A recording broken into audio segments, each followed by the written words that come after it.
नमस्ते। जय शिवाय। होमवर्क हो रहा है सबका कि नहीं हो रहा है? सबसे पहले यही पूछना होता है मुझे।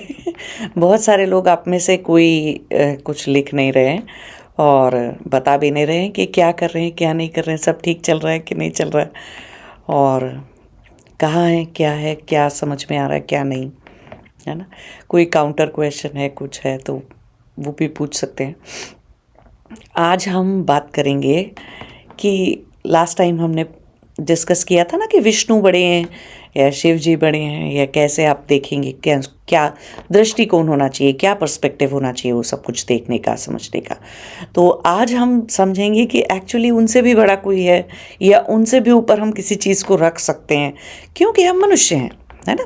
हम मनुष्य हैं, हमें अपने अस्तित्व की चिंता करनी है, अपने अस्तित्व का ध्यान रखना है, अपने मोक्ष की यात्रा करनी है, अपने दुखों को दूर करना है, अपने कर्मों को निपटाना है ना। अच्छे धर्म का पालन करते हुए अच्छे कर्मों को रखना है।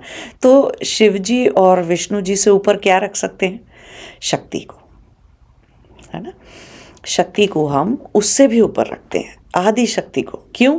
कि बिना शक्ति के शिव भी शव हैं, बिना शक्ति के, बिना विष्णु जी की शक्ति कौन? लक्ष्मी जी। तो लक्ष्मी जी के बिना विष्णु जी कुछ नहीं है। शिव की शक्ति कौन? काली। तो काली माँ के बिना कोई शिव जी कुछ नहीं है ना। ऐसे और उससे भी ऊपर चले जाइए तो इन सब की प्रारंभिक शक्ति या निराकार ब्रह्म की जो शक्ति हम बोल देते हैं, उनको हम आदि शक्ति बोल देते हैं। तो बाकी की सारी शक्तियाँ क्या हैं? उन्हीं का रूपांतरण है, उन्हीं का रूप है ना। विभिन्न रूपों में रह सकती हैं, अलग अलग पर्पस के लिए अलग अलग शक्ति होती है। अभी इस चीज़ को अभिधा लक्षणा करके अपने ऊपर घटाने की कोशिश करेंगे तो कैसे देखेंगे कि आप तो अब आपकी अब आप हमको ऐसे आदत पड़ जाती है ना कि हर शक्ति का, हर चीज़ का ऐसे मनुष्य के जैसा रूप बना लेना, है ना, स्त्री या पुरुष के जैसा रूप बना लेना। लेकिन मैंने पिछले वीडियो में आपको समझाया था ना कि ऐसे मनुष्य जैसा रूप नहीं रखती हैं कोई भी शक्तियाँ, किसी भी शक्ति का ऐसा रूप नहीं होता है, ऐसा स्वरूप नहीं होता है। आप समझ लो कि उनके पास क्या क्या पावर्स हैं, तो उसके लिए उतने सारे हाथ बना देते हैं, और उन हाथों में उनका मतलब कि वो कुछ करती हैं। हाथ बनाने का मतलब ये होता है। और फिर उन हाथों में किसी में गदा होती है, शंख होता है, चक्र होता है, कोई वीणा होती है, पुस्तक होती है, कुछ होता है, कुछ ना कुछ कमल होता है, बहुत सारी और मुद्राएं होती हैं। तो उसका क्या मतलब है कि उनके पास वो सब शक्तियाँ हैं, उन शक्ति की भी में भी वो सब शक्तियाँ निहित हैं। ऐसे करके देखना चाहिए। लेकिन अपने ऊपर घटाएंगे तो कैसे देखेंगे उस चीज़ को कि आप के अंदर, अगर मैं कहूँ कि इच्छा शक्ति, क्रिया शक्ति, ज्ञान शक्ति, तो एक आप हुए, आप एक आत्मा है ना। अभी मैं आपके शरीर की बात नहीं कर रही, ठीक है। आप आत्मा हैं और आपके पास क्या क्या शक्ति हैं? सबसे पहली शक्ति आत्मा की क्या है? चेतना शक्ति, है ना। चेतना शक्ति किस लिए यूज़ होती है? क्योंकि आप उससे परसीव करते हो, है ना। आप उससे ज्ञान करते हो, हर चीज़ का संज्ञान ले पाते हो कि क्या हो रहा। उस संज्ञान को लेने में, उस ज्ञान को लेने में, आपको उस परसेप्शन को करने के लिए आपको इंद्रियां भी यूज़ कर सकते हो, नहीं तो सूक्ष्म इंद्रियां भी यूज़ कर सकते हो। जैसे समाधि में जो भी ज्ञान हो रहा है चेतना शक्ति के थ्रू, या जो भी कुछ पता चल रहा है, तो उसमें सूक्ष्म इंद्रियां, सूक्ष्म तरीके से पता चल रहा है हमें। ये वाले आँख नाक कान से तो नहीं पता चल रहा है ना। तो ऐसे हमारे तो इच्छा शक्ति, क्रिया शक्ति, ज्ञान शक्ति। अब अगर आपको कहें कि अब आप बिना इच्छा शक्ति, क्रिया शक्ति और ज्ञान शक्ति के बिना आप क्या हो? कोमा में पड़ा हुआ पेशेंट। है ना। किसी की इच्छा शक्ति, क्रिया शक्ति और ज्ञान शक्ति तीनों चली जाए तो वो कोमा में पड़े हुए पेशेंट के जैसा हो जाएगा, है ना, क्योंकि ये तीनों चीज़ें उसके पास काम नहीं कर रही। तो ऐसे ही हम शिव को क्या बोल देते हैं कि शिव, बिना शक्ति के शिव क्या है। जब हम शिव को महाकाल के रूप में देखते हैं तो काली होती है उनके साथ। जब हम शिव को शिव के महादेव के रूप में पूजते हैं, या उनकी उस वाली कैरेक्टरिस्टिक्स को ग्रुप करके महादेव बोल देते हैं हम उन्हें, तब उनके साथ पार्वती होती है। फिर ऐसे उनके पास पहले सती थी। तो ऐसे अलग अलग तरीके से जे देवियों की, देवताओं की अलग अलग तरीके से जब हम शक्तियों को ग्रुप कर देते हैं तो हम उनको अलग अलग शक्तियों को नाम दे देते हैं। लेकिन बिना शक्ति के तो कोई कुछ है ही नहीं, आप और मैं भी कुछ नहीं है ना, बिना शक्ति के। लेकिन शक्तियों का स्वरूप ऐसा नहीं समझना चाहिए जैसे चित्रण कर देते हैं, भयानक सी काली माँ बना दी है, और वो सब समझाने के लिए है ना, उसको प्रतीकात्मक है वो सब चीज़ें, तो सिंबल के जैसे वो सारी चीज़ों को समझना चाहिए। तो अब विष्णु जी क्या है बिना शक्ति के, लेकिन हम गलती कहाँ पर करते हैं जब भी हम ये सब कुछ समझ रहे हैं, तो हम उसमें गलती कहाँ पर करते हैं कि हम ना दोनों चीज़ों को अलग अलग देखने लग जाते हैं कि शिव अलग हैं और जो है पार्वती अलग हैं, या महादेव अलग हैं और पार्वती अलग हैं, शिव अलग हैं, काली अलग हैं, महाकाल अलग हैं, काली अलग हैं, और या फिर विष्णु जी अलग हैं और लक्ष्मी जी अलग हैं। कैसे देख सकते हैं बताओ, आप खुद सोच के देखो। आपकी इच्छा शक्ति को अलग से कोई कुछ कुछ बोल सकते हैं, अलग से देख सकते हैं कि हाँ ये तो मिस्टर शर्मा है या ये मिस्टर चंदन है, और ये मिस्टर चंदन की इच्छा शक्ति इनके साथ ऐसे ऐसे चलती है। अगर ऐसे कोई बगल में चलने लग जाएगा तो आप खुद ही बहुत डर जाओगे। तो है, आपके साथ तीन तीन देवियां चलने लग जाएं ऐसे कि ये आपकी इच्छा शक्ति लेफ्ट में चल रही है, ये ज्ञान शक्ति चल रही है, सामने चेतना शक्ति चल रही है, और पीछे तो आप कहोगे अरे घर में कम मेरे पास माँ बहन पत्नी और इतने सारे, मेरी बॉस भी फीमेल, इतने सारे फीमेल्स ऑलरेडी हैं मेरे पास, ये आजू बाजू शक्तियाँ और चला दी, अब इनकी और सुनो। है ना, तो ऐसे अलग अलग करके नहीं दे सकते, जैसे आपको हम अलग करके नहीं देख सकते हैं, आपको और आपकी किसी भी शक्ति को, मनुष्य की किसी भी शक्ति को हम ऐसे अलग अलग करके नहीं देख सकते। ऐसे ही देवी और देवताओं में उनकी शक्तियाँ निहित हैं, है ना, देवी देवताओं में, और ये अपने ब्रह्मा विष्णु महेश में, निराकार ब्रह्म में तो सभी कुछ समाया हुआ है। लेकिन साकार में भी अगर हम देखेंगे तो साकार में भी शक्तियों को ऐसे अलग नहीं करना चाहिए, अलग अलग नहीं देखना चाहिए। हाँ, वो ठीक है कि कई बार हमारा पर्पस उस पर्टिकुलर शक्ति से होता है तो हम उसको अलग से विष्णु जी को हटा देते हैं साइड में, लक्ष्मी जी को पूज लेते हैं, है ना। तो अब लेकिन कितनी अलग बात है, कितनी वैसी बात है ये कि अलग से पूज लिया, लेकिन हम उनके साथ ऐसा फिर भी कर सकते हैं थोड़ा बहुत, क्योंकि ठीक है हमारा पर्पस है। अब किसी की समझ इतनी ही है कि विष्णु धारण नहीं करेंगे तो लक्ष्मी रहेंगी कहाँ, है ना। ये वाली बात अभी नहीं समझते हैं कि हमेशा विष्णु का मतलब था अस्तित्व, तो लक्ष्मी का भी अस्तित्व तो टिकाएंगे ना। ऐसे आती लक्ष्मी जाती लक्ष्मी का क्या करेंगे आप, आपका पैसा आता हो और दुख परेशानी में निकल जाता हो, है ना, तो लक्ष्मी आपके पास टिकी नहीं, तो आधार नहीं मिला उनको। आधार क्या था, विष्णु जी थे उनका आधार। ऐसे ही महाकाल की तो पूजा कर रहे हैं, काली का पता नहीं है, काली समझ में नहीं आती, या काली की सोच समझ में आती है, काली को महाकाल से मिलाने के लिए अपने अंदर क्या करना है वो कैसे कैसे करेंगे, तो एक को छोड़ देते हैं, एक को पकड़ लेते हैं। तो ये जो हम डुअलिटी में चीज़ें देखते हैं ना, द्वैत भाव से जो हम चीज़ें देखते हैं कि एक आधार होना चाहिए था और एक चीज़ स्टैटिक है और एक चीज़ डायनामिक है, तो हम शिव को कह सकते हैं कि वो स्टैटिक हैं। अगर हम प्योरली एनर्जी के पॉइंट ऑफ व्यू से बात करेंगे तो शिव स्टैटिक हैं, शक्ति डायनामिक हैं, ऐसे समझना चाहिए, है ना। ऐसे विष्णु जी स्टैटिक हैं और वो डायनामिक हैं, माँ पार्वती तो मतलब कि वो चलायमान है, शक्ति तो चलायमान ही होगी, इच्छा शक्ति है। अब हम कोई इच्छा करते हैं तो कहाँ कहाँ तक चली जाती है, कितने लोगों से मिलती है, कितने लोगों का एफर्ट लगता है, हमारा खुद का कितना एफर्ट लगता है, कितना धन लगता है, कितने रिसोर्सेज लगते हैं, क्या क्या चीज़ों से वो शक्ति चले ही जा रही है, वो शक्ति का चक्र जैसा चलना शुरू हो जाता है। ज्ञान शक्ति है तो देखो कितना मंथन, कितना अंदर चिंतन मनन मंथन अध्ययन कंटेम्पलेशन, क्या क्या नहीं आपने किया होगा उस ज्ञान को धारण करने के लिए। अज्ञान के केस में भी वही ट्रू है, ठीक है, तो अज्ञान भी ऐसे ही धारण किया होगा आपने। ऐसे ही कोई भी आपकी चेतना शक्ति भी देखो, तो चेतना शक्ति जब हम देख रहे हैं तो आँख से प्रकट हो रही है ना, आँख में आ गई। जब हम सोच रहे हैं तो हमारे मनस में है वो, या हम कोई चीज़ पे बहुत गहरा ध्यान समाधि लगा के बैठे हुए हैं तो वो चित्त में अपनी अवस्था के अनुसार, जिस भी स्टेज में आप ध्यान लगा रहे हैं उसके अनुसार वो वहाँ पर है। जब हम चल रहे हैं तो वही चेतना शक्ति, जब अगर हम बहुत ध्यान से देख के चल रहे हैं कि हम कहीं गड्ढे में ना गिर जाएं, तो उतने ध्यान से वो चेतना शक्ति हमारी कहाँ पर लगी हुई है, ध्यान कहाँ लगा हुआ है, रास्ता देखने में, तो चेतना शक्ति वहाँ यूज़ हो रही है। चेतना शक्ति शरीर में हम कुछ मेंटेन कर रहे हैं या शरीर को चाहे, चेतना शक्ति वहाँ से प्रकट हो रही है। तो एक ही शक्ति है हमारे अंदर, एक ही सोर्स है ना, वो और वो हम हैं, आत्मा।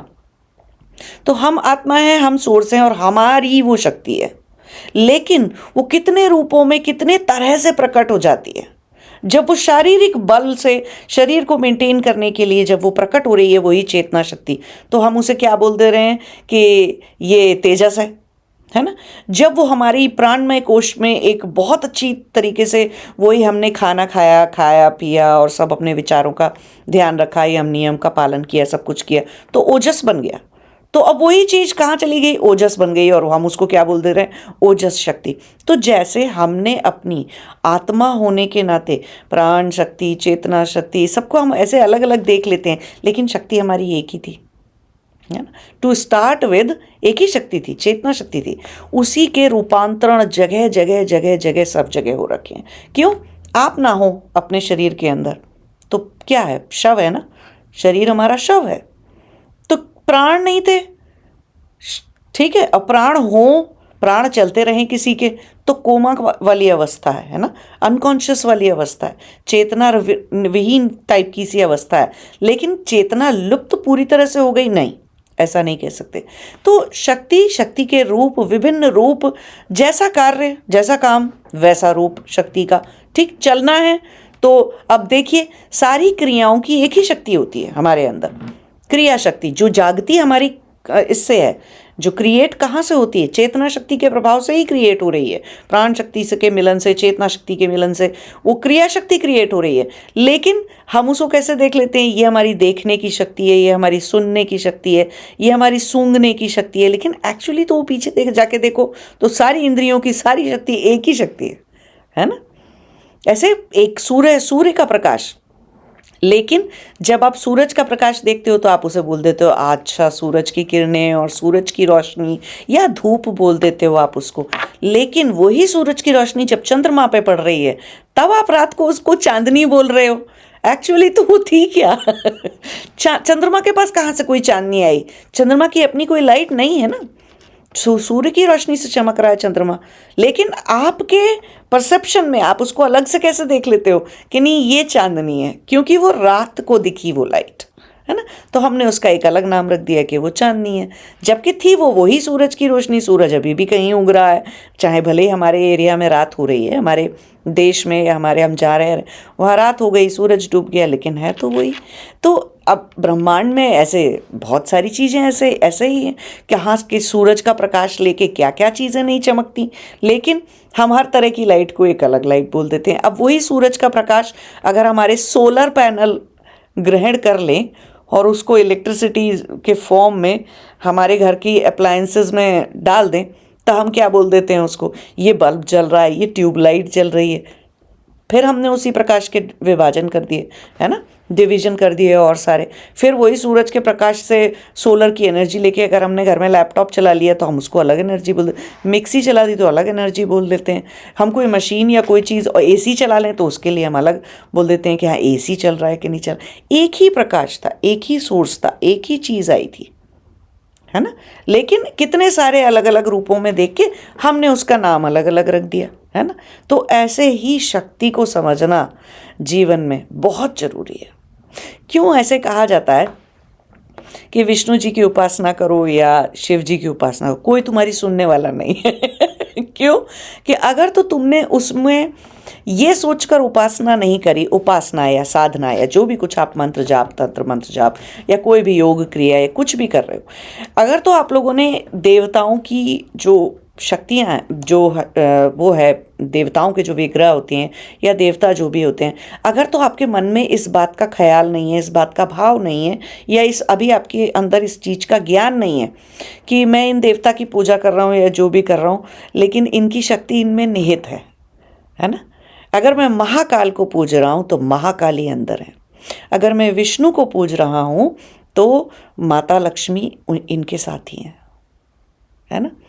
तो अगर ये वाली बात की समझ नहीं है अभी, और विष्णु जी को विष्णु समझ लेते हैं और सोचते हैं हट पता नहीं कौन लोग हैं ये जो शाक्त लोग हैं और ये जो शक्ति की पूजा करते रहते हैं और देवियों की पूजा करते रहते हैं और इनको कुछ समझ में नहीं आता ये वो, मैं तो विष्णु जी की पूजा करूँगा। जिसने ये सोच के पूजा करी सेम शिव जी के साथ है। शिव जी, शंकर, महादेव, महाकाल, किसी भी स्वरूप में उनको पूज लो, लेकिन अगर ये सोच के पूज लिया कि इनकी शक्ति अलग है और ये अलग है, बस तो फिर वो शव ही है, वो पार्थिव जैसे ही हैं। कहीं नहीं जाओगे उनकी पूजा करके, उनकी पूजा उपासना करके, साधना करके कुछ फल प्राप्ति नहीं हो सकती। अरे कोई हमारी हमारी देह को पूछता है, कोई हमको पूछता है आत्मा होने के नाते, अगर हमारे पास क्रिया शक्ति, ज्ञान शक्ति या चेतना शक्ति और ये सब शक्तियां नहीं हैं, तो इन सब शक्तियों के बिना हम क्या हैं, वो भी तो देखो आप, हम क्या हैं, शव जैसे हैं, है ना। तो ऐसे ही ये सारे लोग भी, ये सारे देवता भी, तो इसीलिए शक्ति को बड़ा मानते हैं, क्योंकि उनके बिना किसी भी चीज़ का अस्तित्व नहीं है। लेकिन उनको अलग अलग करके देखना, वो भी बड़ी अजीब सी बात है कि दिमाग, बुद्धि इतनी, भेद बुद्धि इतनी भयंकर हो जाती है और इतनी डुअलिटी में इतना ज़्यादा एग्जिस्ट करने लग जाते हैं, द्वैत में इतना एग्जिस्ट करने लग जाते हैं कि इन दोनों चीज़ों को सबको अलग अलग करके देखने लग जाते हैं। इसीलिए कहा जाता है कि जो लोग नई नई साधना शुरू करते हैं या जो कुछ भी ऐसे शुरू करते हैं, हमेशा शक्ति से शुरू कर लो। क्यों? शायद माँ से कनेक्ट होना, शक्ति चलायमान है ना, तो माँ से कनेक्ट होना, शक्ति माँ स्वरूपा है, तो माँ से कनेक्ट होना ईजी होता है ना। माँ को किसी बात के लिए मना लेना ईजी होता है, माँ से लड़ जाना भी ईजी होता है, माँ से अपनी ज़िद को पूरा करा लेना भी ईजी होता है। तो क्योंकि शक्ति चलायमान है, तो वो आपकी इच्छाओं के अकॉर्डिंग आप उस पर चल ही जाओगे, आपको ले ही जाएगी वो शक्ति। तो शक्ति की साधना इसीलिए बताई जाती है, इसीलिए 10 महाविद्या की साधना इतनी इंपॉर्टेंट समझी जाती है, इसीलिए कुंडलिनी को भी माँ शक्ति बोला जाता है। जबकि उसके अंदर कुंडलिनी जब जागती है तो शिव और शक्ति दोनों का मिलन होता है ना। लेकिन हम मानते क्या है उस चीज़ को, बोलते क्या है कुंडलिनी को, कि साधना की शुरुआत करने के लिए, या बोलते कुंडली, कुंडली क्यों बोलते हैं, कुंडला क्यों नहीं बोल दिया उसको, कुंडल क्यों नहीं फिर भी बोल देते, कुछ नहीं, कुंडलिनी क्यों बोल देते हैं उस चीज़ को, माँ क्यों मान लेते हैं, क्यों कि माँ है, माँ डायनामिक है ना। शक्ति डायनामिक है, शक्ति चलायमान है, शक्ति ले जाएगी, शक्ति ऊर्ध्वगामी हो जाएगी, अधोगामी हो जाएगी, या किसी भी तरह से तिर्यकगामी हो जाएगी, किसी भी तरह से हो जाएगी, जैसी आप साधना कर रहे हो या जो कर रहे हो, लेकिन वो आपको ले जाएगी, शक्ति आपका साथ दे देगी। इसलिए कहा जाता है कि ये शक्तियों की साधना जो है, इसीलिए शाक्त जो है वो सबसे बड़ी परंपरा कहलाई भारत के अंदर, जो शुरू में शुरू हुई थी कि भाई शक्ति के बिना तो कोई किसी का काम नहीं चलेगा। और प्रॉब्लम भी आती है, लोग शक्ति को नहीं समझते, क्यों कि शक्ति समझने के लिए बहुत ज़्यादा सरेंडर चाहिए, है ना। तैरना नहीं सीखना, डूबना सीखना है। माँ के सामने अपना ईगो दिखाया, अपना बिन बिन करी और अपनी चलाई, तो माँ कहेगी भगो यहाँ से तुम लेकिन गलती होने पर भी उसी माँ के सामने जाके रो लिए, हाथ पैर जोड़ लिए, तो ऐसे सच्चे मन से, है ना, बच्चे के भाव से, बालक के भाव से ऐसे जाके बोल दिया माँ गलती हो गई, ऐसे तो माँ माफ़ भी कर देगी, है ना। तो माँ ऐसी है, तो माँ के सामने सरेंडर चाहिए, आपका ईगो नहीं चाहिए, आपका ज्ञान नहीं चाहिए। आप, क्योंकि ऑब्वियसली आप हम में और आप में कम ज्ञान होगा ना, शक्ति की साधना जब हम करने जाते हैं, सब कुछ करने जाते हैं, तो हमको इनिशियली उतना ज्ञान नहीं होता है। हाँ, जब बहुत समाधि की आखिरी अवस्थाएं आती हैं, निर्विकल्प समाधि की अवस्था में जाने से पहले शक्ति का भी साथ छोड़ना होता है। कितनी ही अजीब लगे ये बात सुनने से, लेकिन शिव और शक्ति जब एक हो जाते हैं तो शक्ति का भी साथ छोड़ना होता है हमें उस रास्ते पर। क्यों कि परमात्मा में निहित सब कुछ था, अलग करके कुछ भी देखा कैसे, अलग कुछ भी कर ही कैसे सकते हैं। जैसे अभी मैंने आपको समझाया, आपकी इच्छा शक्ति को आपसे अलग कैसे कर सकते हैं, बताओ। आपकी चेतना शक्ति को भी आपसे अलग कैसे कर सकते हैं। आत्मा की तो प्रॉपर्टी है वो चेतना शक्ति, कैसे कर दें अलग, बताइए। कौन सा वक्त चाकू है, कौन सा तलवार है, क्या मारें, क्या कर दें जिससे कि वो अलग हो जाए, नहीं हो सकती है अलग। इसीलिए शक्ति को सबसे बड़ा मान लेते हैं, है ना। वो जो मैंने पिछली बार आपको वो चित्रण बताया था ना, पद्मनाभ जो बोल देते हैं, इमेज जो बोल देते हैं, या ऐसे विष्णु जो अपनी शैया पर लेटे हुए हैं शेषनाग के ऊपर, वो जो वाली इमेज है, पिक्चर है, वो जो ग्राफिकल प्रेजेंटेशन है, उसमें विष्णु जी जो सो रहे हैं, तब विष्णु जी सोएंगे कैसे? सोने की भी एक शक्ति होती है, जैसे आपके और मेरे पास भी सोने की एक शक्ति है, उस अच्छी खासी तमस है वो, ठीक है? तो हमारे अंदर भी निद्रा की एक वृत्ति है, वो शक्ति है एक हमारी। सो ना पाए कोई इंसान तो पागल हो जाएगा, ठीक है? तो सोच के देखिए कि जब विष्णु जी उस अवस्था में लेटे हैं तब कौन सी शक्ति है? वो योग माया की शक्ति है, जो विष्णु जी को निद्रावस्था में रखती है उतने समय तक। तो अब हम इन अदर वर्ड्स हम ऐसे बोलते हैं, ऐसे पढ़ लेते हैं, लेकिन हम एक्चुअली क्या कह रहे हैं कि विष्णु जी सो रहे हैं तो वो उनकी निद्रा शक्ति है, योग माया।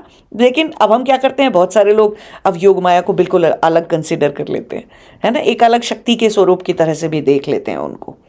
तो यहाँ पर मेरे कहने का ये मतलब है कि शक्तियों को तो फिर भी शायद ऐसे रूपों में देखा जा सकता है, लेकिन शिव को, विष्णु को, ब्रह्मा को या किसी भी इस तरह से किसी देवता को शक्ति के बिना देखना या बिना पूजना या शक्ति के बिना समझे बिना शक्ति को ऑल इंक्लूसिव की तरह से ना कंसीडर करके उनकी साधना या पूजा करना, वो बेकार बात है।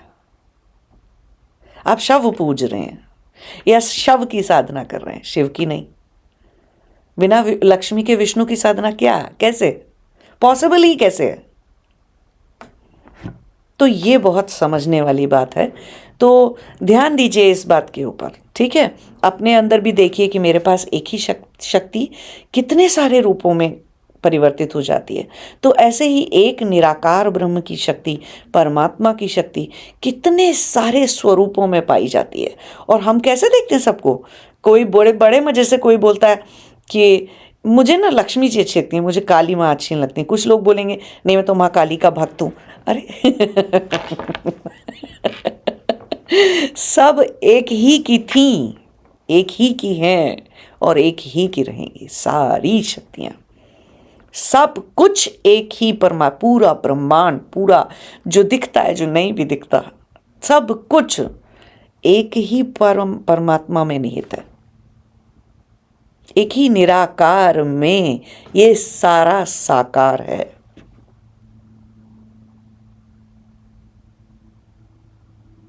तो ये जो विभाजन करना सीखा था, ये जो एक से अनेक पे आए थे, अभी आपको अनेक से एक पे जाना है। तो जितने लोग आध्यात्म की यात्रा कर रहे हैं उनके लिए तो ये एक बहुत बड़ी तपस्या होती है। तपस्या में प्राप्त किया हुआ, समाधि से प्राप्त किया हुआ एक सबसे बड़ा, सबसे ज़रूरी, सबसे इम्पॉर्टेंट ज्ञान है ये। अनेक को एक की दृष्टि डेवलप कर लेना, परसेप्शन डेवलप कर लेना। समझ नहीं, इंटेलेक्चुअल समझ नहीं। इंटेलेक्चुअली तो आप समझ जाते हो कि हाँ ठीक है एक ही है ना, इंटेलेक्चुअली तो समझना आसान है, लेकिन परसेप्शन ऐसा क्रिएट करना अपना कि वो बुद्धि ही चली जाए, गायब हो जाए। जब आप हर चीज़ के पीछे एक ही देखते चले जाओ, एक ही देखते चले जाओ, एक ही देखते चले जाओ,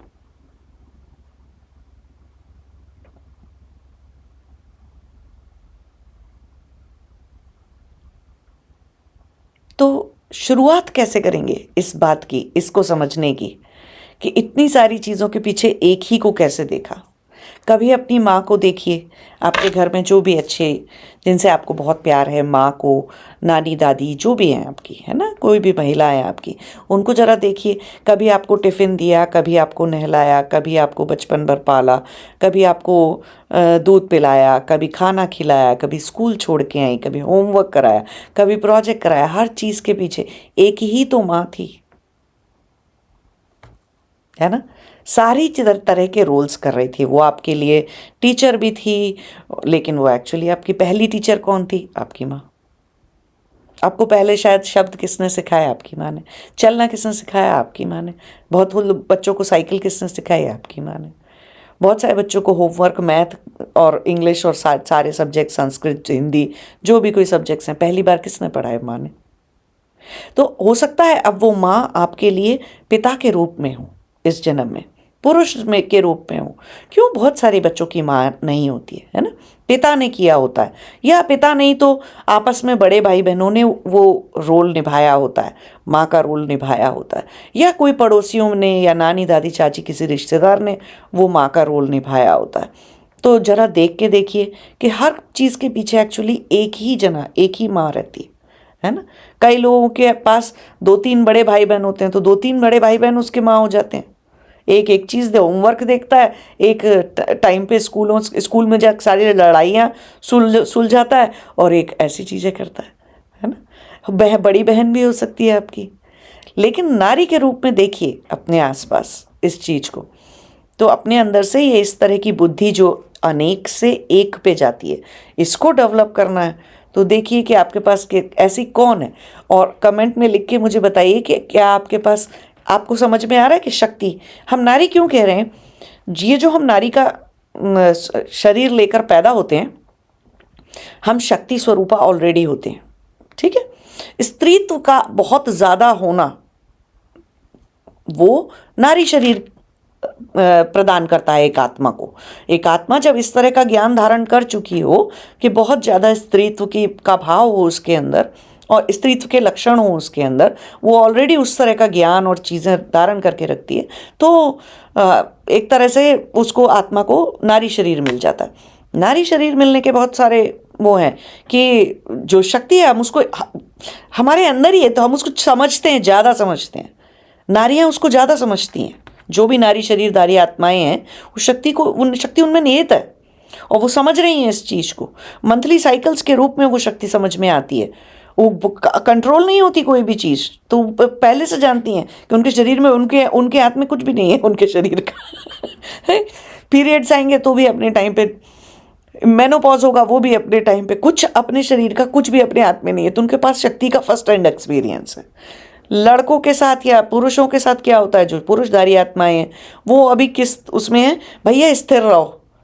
शरीर जैसा था, शरीर की प्रक्रियाएं, डिज़ायर्स, ज़रूरतें जैसी थीं, जैसी बन गई, वो बहुत लंबे समय तक स्टैटिक हैं, ऐसे ही रहती, कुछ खास बदल ही नहीं रहा उनमें। कुछ ऊट पटांग खाना पीना और गलत कुछ ना करो तो वो बहुत समय तक स्थिरता है उसके अंदर। नारी शरीर में स्थिरता नहीं है। नारी शरीरधारी वालों के पास किसी तरह की कोई स्थिरता नहीं है, कभी कुछ भी समान रहता ही नहीं।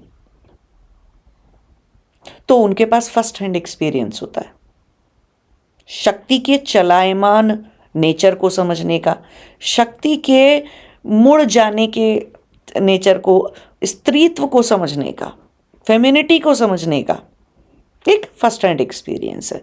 अब मैं ये वाली बात को ब्लैंकेट स्टेटमेंट नहीं बोल सकते हैं। बहुत सारे नारी शरीरधारी वालों लोगों में भी मैंने बहुत सारा पुरुषत्व देखा है ना। उन्होंने कहीं जो भी जिंदगी में उनके साथ हुआ, या दुख संताप आए या कुछ भी हुआ, तो उन्होंने अपना स्त्रीत्व ना कहीं छुपा के और ऐसे क्लोजेट में बंद कर दिया कि हम ये अपने स्त्रीत्व को बाहर निकालेंगे ही नहीं, क्योंकि ये कहीं ना कहीं हमको कमज़ोर बनाता है, या हमको कमज़ोर होने की निशानी है ये हमारी। नहीं, ऐसा नहीं होता, ऐसे नहीं करना चाहिए, लेकिन अब ऐसा है तो है, कुछ लोगों ने ऐसा कर लिया तो क्या करें। लेकिन आप देखिए, आप अपने आसपास कोई स्ट्रांग सी महिला देखिए, आपकी दोस्त भी हो सकती हैं, है ना। स्ट्रांग सी महिला देखिए, कोई भी नारी देखिए, और देखिए कि वो कितने स्वरूपों में एक साथ एग्जिस्ट करती है ना। सुबह उठ के वो डॉक्टर भी हो जाती है, दोपहर में ये हो जाती है, दोपहर में शाम को ये हो जाती है, फिर ये हो जाती है, एम्प्लॉय भी बन जाती है, प्राइम मिनिस्टर भी होती हैं देश की, इधर से उधर महिलाएं, फिर बच्चों की माएँ भी होती हैं, एक वाइफ भी होती हैं, बेटी भी होती हैं किसी की, और बेचारी तो पुरुष रात होते होते तो बिल्कुल कुछ भी एक जैसा नहीं है उनके अंदर। और शरीर जो बदल रहा है उसकी तो बात ही ना करो, कैसे कैसे शरीर बदलता है ना। मेरे खुद के पास है नारी का शरीर, इसलिए मुझे पता है। तो ऐसे देखिए, लेकिन हाँ, अनेक से एक करना सीखना बहुत ज़रूरी है। और अगर आप कोई भी साधना कर रहे हैं शक्ति की, और या विष्णु की, शिव की, और महादेव की, किसी की भी, शंकर जी की, बहुत सारे लोग शिव जी का वो करते रहते हैं, भूल जाते हैं कि बिना पार्वती के तो, बिना शक्ति के तो शिव भी शव हैं। और बिना शक्ति को, बिना पार्वती को, बिना सती को जाने, बिना गौरी को, महागौरी को जाने, कैसे शिव को जान लिया बोलते हैं, कैसे जान लेते हैं। कोई मुझे कैसे जानेगा? अगर मेरी इच्छा शक्ति, क्रिया शक्ति और ज्ञान शक्ति तीनों हटा दो, तो मैं एक ऐसा कोमा में पड़ा हुआ पेशेंट हो जाऊंगी, राइट। तो ऐसे मुझे फिर कोई कैसे जानेगा जब मैं बात ही नहीं कर सकती, विचार व्यक्त नहीं कर सकती, कुछ सुन नहीं सकती, कुछ एक्सप्रेशन नाम की कोई चीज़ ही नहीं है, और ऊपर से ज्ञान शक्ति भी गायब है, और ऊपर से तो कैसे कोई मुझे कैसे जान लेगा? जब मैं खुद को ही नहीं जान रही हूं, तो कोई दूसरा मुझे कैसे जान लेगा? तो कैसे शिव के भक्त हो जाते हैं बिना शक्ति के को समझे बिना शक्ति को सरेंडर किए कौन से शिव जी की बबूत बना के और टैटू बना के घूमते रहते हैं बहुत सारे लोग। और जरा भी पूछ लो कि शिव जी के कौन से स्वरूप की वो है, महादेव, शंभू है, शंकर, किस किस रूप में शिव जी का हो, या महाकाल, तो बिना शक्ति के कैसे कैसे हो जाता है, कैसे भक्त हो जाते हैं? तो ऐसे आधे अधूरे भक्त नहीं होने चाहिए। इसका मतलब कोई मेरी कोमा वाली स्टेट का या आपकी कोमा वाली स्टेट की भक्ति कर रहा है ऐसा नहीं करना चाहिए। और शक्ति को समझना बहुत ज़्यादा ज़रूरी है। बिना शक्ति को समझे आप, चाहे वो आपके कर्मफल का, कर्मों से निपटने वाली बात हो, या पूजा साधना, पूजा उपासना की कोई बात हो, व्रतों की कोई बात हो, या वो फिर जो है साधना की बात हो, है ना, बिना शक्ति के थ्रू जाए तो कोई चढ़ेगा नहीं, कोई जाएगा नहीं कहीं पर, किसी का कुछ होने वाला नहीं है। चाहे उसे पता हो ना चाहे पता हो, चाहे बहुत लेटर स्टेज में ही पता चले कि अरे मैं शक्ति समझा नहीं है, शक्ति के सामने झुका नहीं, या मुझे शक्ति समझ में आई नहीं, है ना। तो बहुत ज़रूरी है ये समझना। तो सीखिए, समझिए, और होमवर्क ये है कि अपने आसपास कोई अच्छे नानी, दादी, बहन और माँ, किसी को भी देखिए और ध्यान से देखिए कि अनेक से एक कैसे करना है। ये होमवर्क है। हर चीज़ में अनेक से एक करना सीखिए, है ना। अनेकों को कम करना करते करते करते एक तक जाना सीखिए। नमस्ते, जय शिवाय।